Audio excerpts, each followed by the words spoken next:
Even a wilderness could smell like paradise. Because when some called dates, I called hunting for prey.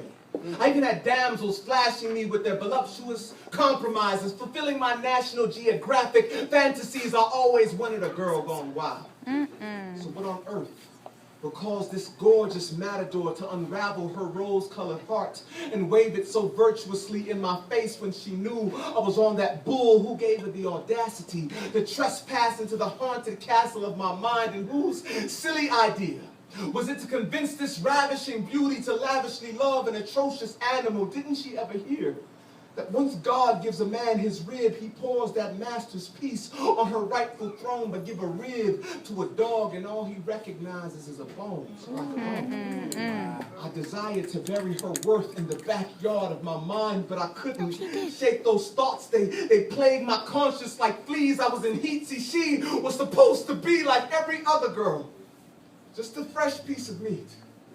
Because I never wanted any chemistry, but I did treat relationships like a lab, and that required a rat. How else would I experiment? A mad scientist only concerned about studying what was in her genes, and I guess that made me feel tough.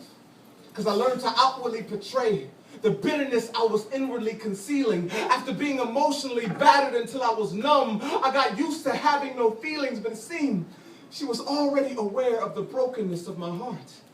In fact, I could have sworn I saw her collecting the bloody fragments from under my ex's heels, and I'm sure they never knew how much those red bottoms cost me, but it's like she could see past my past and past the ugliness and past this wolf's apparel that I use to cover it. They say love is blind. What a lie. You don't know her optometrist. He gave me hope when she spoke with the sureness of a prophet, and it must have rubbed off on me, because I began to see my future standing right in front of me.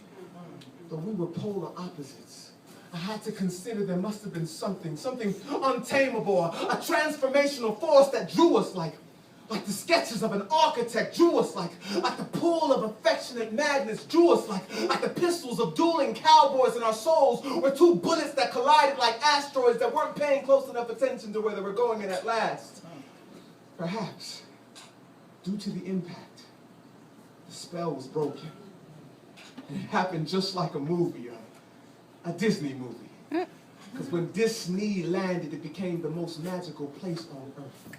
And Wedding Bell was beyond a sound. It was my dream becoming a reality. But now, I realized my story was just a low-budget remake of the original. See, once upon a time, before we met him, we were beasts. Cursed with a curse that left us inclined to the wickedness of our hearts. Our forms were downgraded from glorious to sinful, and we were doomed.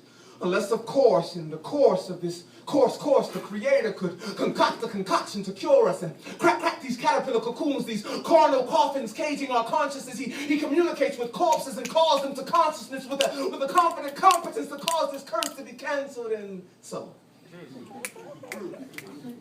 an untamable, transformational force called grace introduced perfection to disaster. But we were unworthy to cross his path. Through the cross's path, heathens have made contact with matchless beauty. His mercy was laid so heavily upon us, it suffocated the groanings of our guilt and the cries of our judgment. He reached past the depths of death through the chambers of darkness and pulled us out of the lost and found. We were lost and found by he whose presence makes wimps of our savage facades with a passion so intimidating. He just loves and loves the hell out of us. Because he understood that once the purest of blood was spilled, it would never be in vain. So no matter who finds Christ, the truest love, it will never be the same again. For beauty himself tells our souls will live happily ever after. But to the beast we call sin, he will say, the end. Yes. Whoa.